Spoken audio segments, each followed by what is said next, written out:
Welcome to the Banker Lamp. Please enjoy the video. In this video, I will show how to make pizza no yeast. Start by combining 2 cups of all-purpose flour, 2 teaspoons of baking powder, 1 teaspoon of salt, and a pinch of sugar.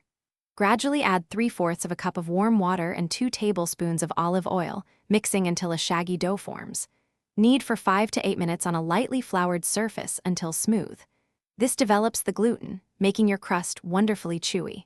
Let it rest for 10 minutes.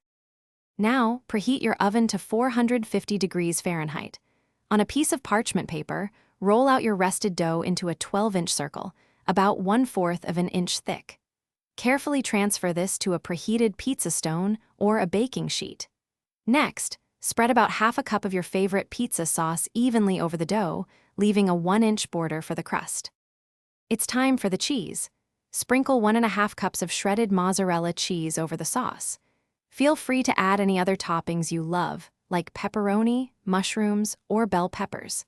Place your pizza in the preheated oven and bake for 12 to 15 minutes. You'll know it's ready when the crust is golden brown and the cheese is bubbly and slightly browned. Once baked to perfection, carefully remove your pizza from the oven.